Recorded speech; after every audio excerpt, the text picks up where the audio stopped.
Hello beginner dragons, this is Mr. Van, and today is going to be the beginning of the 4th month, which is also going to be graduation month. But for this week, it's kind of special where you are also going to be doing a tournament. So for this video, we are going to be doing sort of tournament prep, which also means we're basically practicing how to perform and how to do our form so that it looks nice, I guess. On Thursday's video, you guys are going to be practicing your form in a sort of tournament style. So it's more competitive and it's also more for performance sake.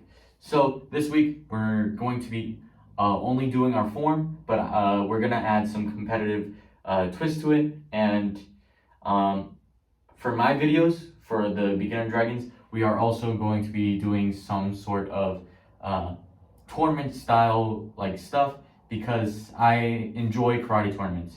So yeah, first I'm gonna introduce you guys to what this month's physical and mental goal is, and I'm gonna try and relate it to tournament style stuff, and then we are going to be talking about a warm-up. I'm not gonna do the warm-up because I like tournament stuff and I actually want to get into it a little bit, and then we are going to be doing our form, and I'm gonna run through some tournament stuff with you guys. So first, we're going to talk about our physical and mental goal, which is focus and black belt excellence. So first things first, focus is basically being able to concentrate on one thing and do it to the best of your ability. So if I am focused on doing my math homework, I shouldn't be listening to what the person next to me is talking about, what's going on the TV, or stuff like that. I should just be concentrating on my homework, and if it's math homework, maybe I should be thinking about what I can do to make it easier, or if it's English homework, maybe I should be thinking about what the story is actually talking about, or what I'm supposed to be writing and what words I need to use.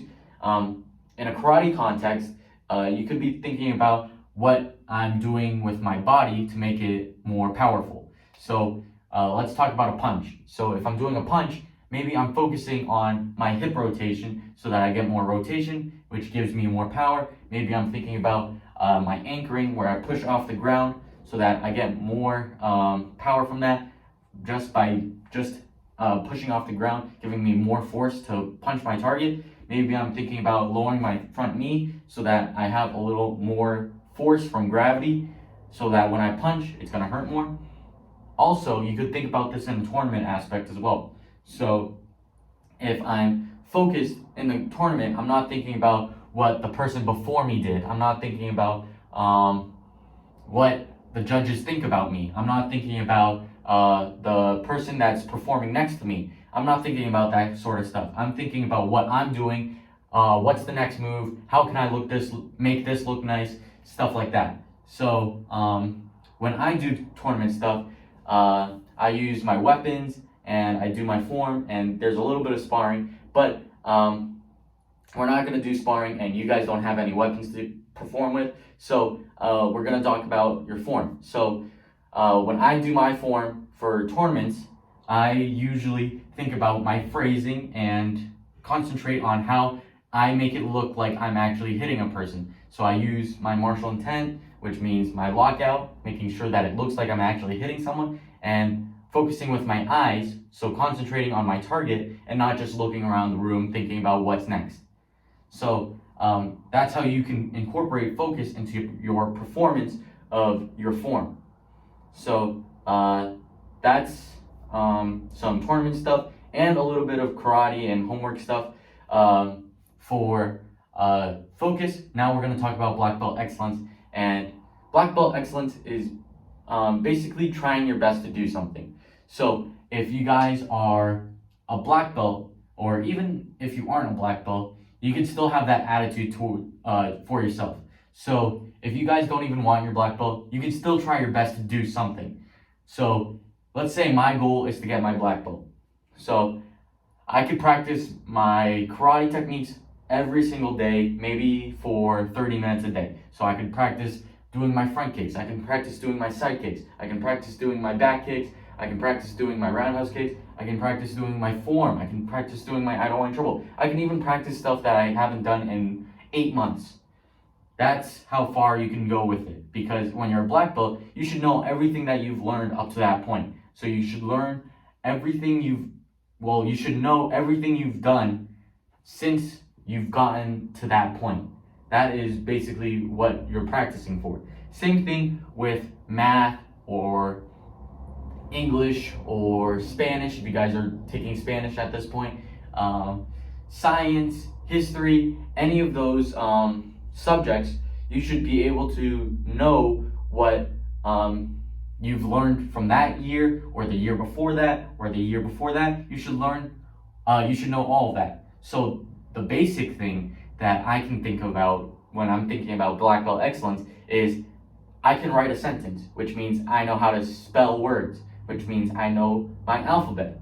So my black belt excellence in English is basically learning over time to evolve my skills. So first, I learned my ABCs. I learned A, B, C, D, E, F, G, blah, blah, blah. I learned my alphabet. Then I learned how to spell words. So if I wanted to spell word, it would be W-O-R-D, word. Now, I learned how to spell word. Maybe I can put it in a sentence. So now I can spell and write out my whole sentence, and then maybe I can learn how to write a little page in a notebook. That's how I do it.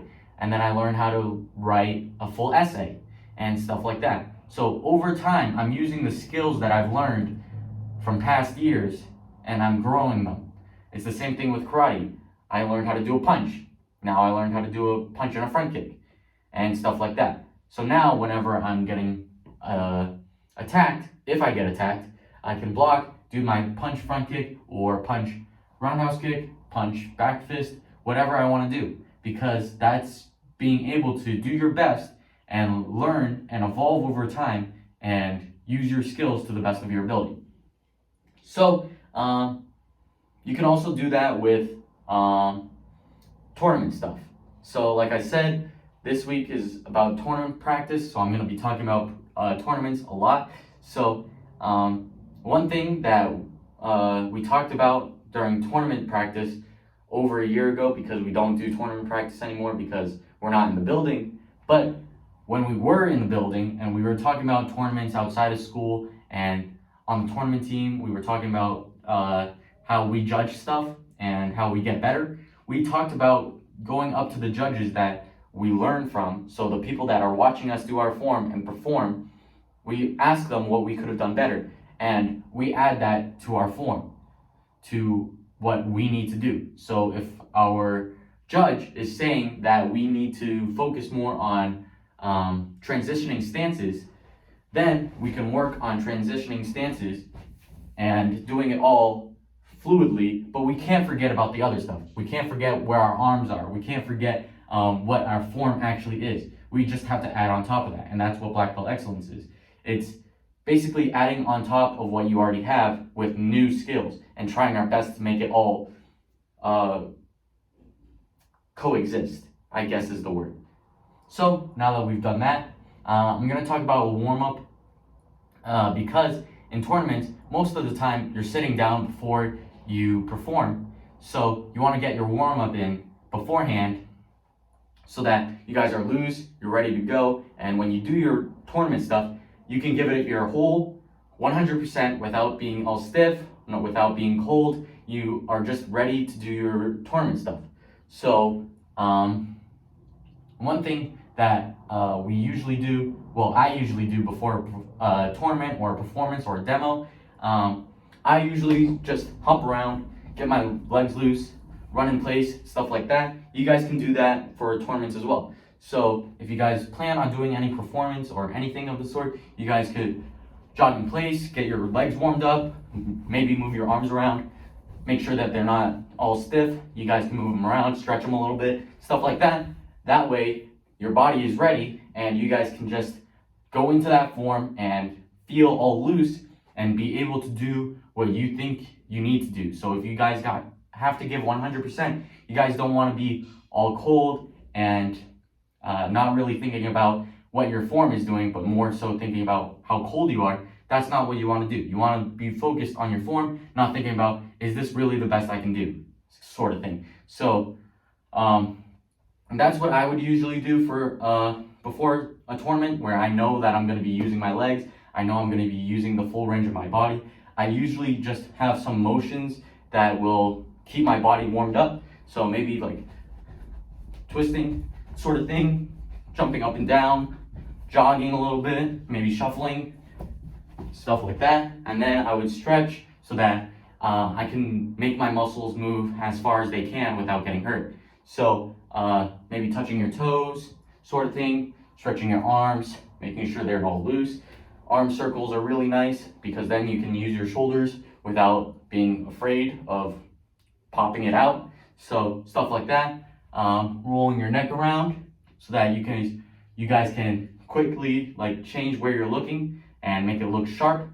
Stuff like that. So yeah, that's a sort of warm up. I'm not going to give you a whole like specific warm up that you have to do before a tournament or some competitive activity. That's not what I'm trying to tell you guys what to do. I'm trying to tell you guys when you guys are doing some sort of tournament or competitive activity, you guys can do whatever you think you need to do. So I use my legs a lot, like I said. So I hop around, I do a lot of leg stretching. But if you guys are more into like stiff arm, like sort of stuff, you guys can do arm circles, twisting your hip so that you guys can make that sharp turn and make it look nice, stuff like that. Yeah, moving your neck so that you guys have those sharp angled looks, I guess. I don't know how else to explain it, but yeah. I'm not telling you you have to do this warm-up, you don't have to do that warm-up, but try and get yourself ready for your form, which you guys should know by now. And yeah, you guys can plan accordingly. Now, we talked about our warm-up and our physical and mental goal. Now we are going to be doing a sort of tournament style practice sort of thing of our form. So usually for a karate tournament, there's a little like squared off area. So it's usually a rectangle and we call that the ring. So when you guys are in a ring, then you guys shouldn't be inside the rectangle. You should be a little off to the side unless you're actually performing, because the ring is used for the person that is performing, so that if they step off or they're not focusing on what their area is, they will get points marked off of them. So you want to be off to the side so that they know that that is my whole area. It's not some people are standing over here, so I can't use that. Some people are standing over there. That is their area to perform. But when you guys are performing, you just don't just walk up into the ring. You guys have a sort of introduction. So what they usually do is in the back right corner. So let's say this is my ring. This corner right here would be my like on deck position, which means up next. So I would be in this corner. I would bow in. So I would do courtesy. I'd walk to the center of the ring. So if this is the center, and then I would turn, put my feet together, do another bow or courtesy. I'd walk up in front of the judge. So I'd walk until I'm right in front of them. I do ready, set, courtesy, and then back to ready. And then I tell them my name. So hello, my name is, and then you'd say your name. So my name is Wilson Van. And I would like to show you my form, basically. That's basically what you say. I might do some weird stuff because I did a tournament outside of karate once with, like, not inside McCoy's Action Karate, but I did it at a different school. So I might say some weird stuff, but basically you guys are saying, hello judges, my name is Wilson Van. May I show you my form? So you're asking permission, and then the judge will say yes. If they say no, they are mean. So don't worry about that. Just stay here until they say yes. So, hello judges, my name is Wilson Van. May I begin? and then they will say yes. You do another courtesy. You back up until you're in the center or as far back as you want. It doesn't really matter. Just make sure that you have enough room, and then you would start your form. So that is basically the introduction for your tournament. So you'd start here, do a courtesy, you walk to the center, turn, courtesy, walk in front of them, ready, set, courtesy, ready. Hello judges, my name is Wilson Van, may I begin? And then they will say yes. You go back, courtesy, back straight up until you have enough room, and then you'll begin. Now, this is where you would do your form. So you guys can pause the video now if you guys want and practice that with your own sort of ring. You guys can set up your own ring. Just make sure that you have enough room. Maybe you can have 4 stuffed animals. So 1 in the top left corner, back left corner, back right, top right, and then that should make a square or a rectangle or whatever you want to call it. And then you guys can practice that walk up, and then you guys can unpause the video, and then we'll talk about doing your form. So now that you guys have set up your ring and you've practiced doing your walk up and introduction, you would then do your form. Now, in an actual tournament, you wouldn't say what form you're doing. You would just do your form after you do another battle. But this one, I know what form you guys are doing, so it doesn't matter to me if you say Dragon Form 1 or if you just bow. Whatever you want to do, you can do that. I'm just going to bow for simplicity's sake, but you guys can just stand here, Dragon Form 1, sure. But that's up to you guys. So I'm going to courtesy, and then we do our form. So I'm going to do it really quickly. I'm going to say the words for the form, and then we are going to go back, and I'm going to talk to you guys about specific things to focus on so that when you guys do a tournament, or if you guys do a tournament on Wednesday, Thursday, or Friday, or if you guys do the video for Thursday, you guys will understand what sort of things you should be thinking about when you do these sort of performances or tournaments. And for graduation, you guys are going to be performing your form, so you guys should also be thinking about that for graduation as well. So let's just get into our form. So we get into our guard stance, back fist, twist and punch, turn the foot, front kick, bring it all the way back, and then I'm going to turn to the side so that you guys can see what I'm doing. Hug your head, fall down, slap the ground, like so. Side kick, 2 times, 1 low, 1 high. I'm going to turn to the front so that you guys can see what I'm doing now.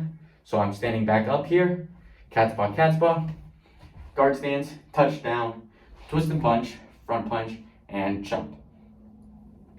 Now, that was your form. You guys can practice that if you guys want to.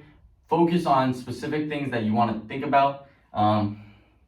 Just practice that, do the motions, and now I'm going to tell you guys about specific things in your technique you guys should be looking for, especially for performances or demos or competitive sort of activities or even graduation. So these are things that I would look for if this was a tournament that I was attending. So what judges usually think about are straight lines and basically how hard you're striking. So if you guys are all loose like this and you're just doing a back fist like this and it's not really locked out, they're going to think that you're not actually hitting someone. So you want to practice being able to look like you hit someone, especially if you want to defend yourself at some point if someone tries to hurt you. So if someone tries to come at me, I don't want to just do this. I want to be able to look like, and actually if someone's doing it, I want to be able to hit them really hard so that they can back off. So you can think about this as in a performance, it has to look like I'm hitting someone, or you can think about this in a real life situation where someone's coming at me, I have to actually hit them really hard. So you can think about it in 2 ways. So back fist, making sure that it looks like I'm hitting them, that's called lockout. So lockout is tensing up your muscles so that it looks like you're hitting someone, or if you're actually hitting someone, you're making sure that your muscles tense up at the end so that it gets hard, giving it more force, so that it hurts them more. So that back fist looks a lot straighter, a lot sharper compared to this one where it just looks like I'm flopping my arm out. So back fist compared to back fist, you'll probably understand which one looks better. I'm gonna give you the side angle just in case you missed it. So this back fist with no lockout, I'm just throwing my hand out, it's very loose. But now I'm gonna use my lockout so that it looks nicer. So no lockout, that's with lockout. I'm tensing up my muscles so that it actually looks like I'm hitting someone. And if someone is actually coming at me, I will actually hit them really hard. So no lockout, lockout. That's basically what you want to think about. You can do that for every technique too. It's not just the back fist. So this is without lockout, my back fist punch, no lockout, and now I'm gonna do it with lockout. So back fist punch. So you can tell that one is a lot sharper, and if you guys were gonna walk into that, you would think you would get hurt a lot more than if you walked into the second one, which is true. So you can think about it in a self-defense sort of way, or you can think about it in a performance looking nice sort of way. Yeah. Now, one more thing that I want you guys to think about for performances before I wrap up this video is your stances. So we talk about stances a lot throughout the month, where I tell you guys toe heel line, bend your knees. This is a guard stance, this is a front stance, this is a forward bow, this is a front stance, this is a reverse bow, this is a cat stance, all that sort of stuff. That might have been last month for the cat stance, but everything else I told you about this cycle.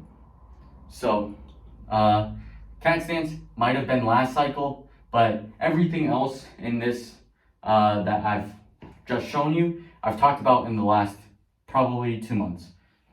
But anyways, as I was saying, stances are very important, both in a self-defense and a performance sort of aspect. So first, I'm going to talk to you guys about the self-defense aspect because that is more important. But then I'm going to talk to you guys about a competitive sort of style so that you guys will understand if this is at graduation or if you guys are going to the tournaments on Wednesday, Thursday, or Friday, or you guys are doing the performance on Thursday.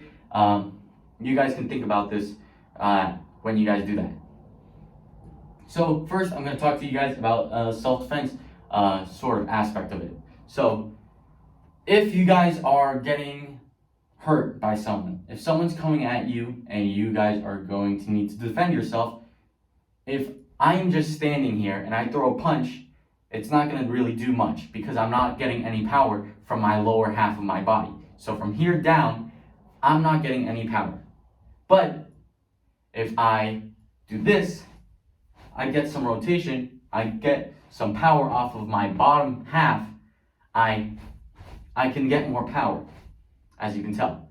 Same thing with the backhand. So if I do this, I'm not really getting much, especially since I'm not twisting my torso as much because my hips aren't open. Because of that, I'm not getting a lot of power from rotation, I'm not getting any power from anchoring or from backup mass. But now I'm going to put in a stance with it. So now I'm going to do a guard stance into a forward bow. So as you can see already, this looks a lot more powerful. But now if I add in that punch, I'm getting power from my back leg because I'm pushing off and actually getting power from that. I'm also rotating with the bottom half of my body, so that opens up my hips, giving me more power from my torso up as well as from my bottom, so that I get that more rotation and I can actually hit.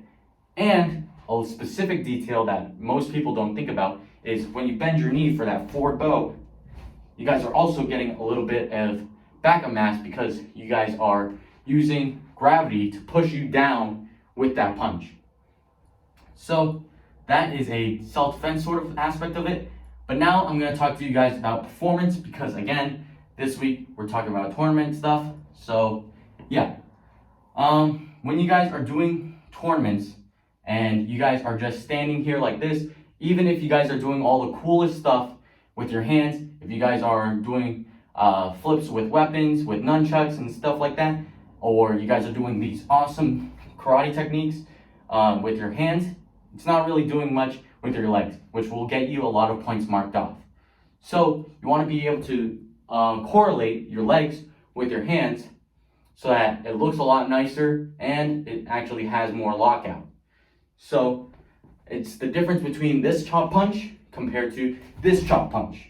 You can tell it's a lot sharper, right? So you would think that the second one looks a lot nicer, and bonus, it actually hits a lot harder. So this chop punch, I'm using the same amount of lockout, but with my legs, I get more lockout, I get more rotation. It's a lot sharper. So this chop punch compared to this chop punch, you can see the difference there. Now, I can do the same thing with your form. So if I'm doing my back fist punch, the first two moves of the form, if I do that back fist punch and I'm not moving my legs, I'm not getting a lot out of it. Now I'm gonna add some lockout to it. Sure, it looks a lot nicer, but it's still not good. It's still not as good as it can be. And black belt excellence is about being the best that you can be. So now I'm gonna add in the legs. Again, to my guard stance. Already, this looks amazing. Back fist, now I'm gonna be able to twist, giving it a little extra power, and it's gonna look a lot nicer. So back fist, twist and punch, and I add a little speed to it. It's a lot sharper, it's a lot stronger, and judges will probably like that a lot more than if you guys just did this. So let's talk about that in bulk now. So add in that lockout, make sure that it looks sharp, looks powerful. Adding in those stances, it looks a lot sharper. You're gonna have those extra angles, and you have that extra power. And in a self-defense sort of aspect, both of those will let you hit your target a lot harder so that you can run away and they won't be trying to chase after you because you're hurting them. Now, if you're talking about a performance aspect of it, if I'm just doing this, it's not gonna look nice. Now, if I add a little bit of lockout, sure, it looks nicer, but it still doesn't look great. Now, if I add in my stances, already looking a lot better. Now, I do that back fist punch, making sure that I rotate, transitioning my stances, making sharper angles. Back fist punch, like so. I get that extra oomph to it. I get that extra nice look to it so that you guys are able to make it look nice, make it look sharp, make it look like you're actually hitting something compared to flopping my arms out there. And yeah, you guys should be able to add that to your whole form. So when you do that back fist punch, like I said, add in those stances, add in that lockout so that it looks a lot nicer. A front kick, you can add in lockout. You lock that out, make sure that it looks sharp. Compared to this, that doesn't look sharp. But when I lock it out, you can actually see I'm hitting something and then I'm bouncing it back off of that. And one more thing, if you guys add in lockout, if you're wearing those stiff uniforms that you use for strike test, they will make a sort of snapping sound when you hit really, really hard or when you lock out really, really hard. So that will make sure that you guys know that is where I'm hitting. That is when I'm hitting. That sort of stuff. And that looks really amazing. Especially when you hear that snapping sound, that is really good. I kind of wish I was wearing my uniform now so that I could show you guys that sort of sound, but I'm not wearing it, obviously. So yeah, that is all I'm thinking about for tournament style stuff. Again, all of this can be added to your self-defense sort of stuff too.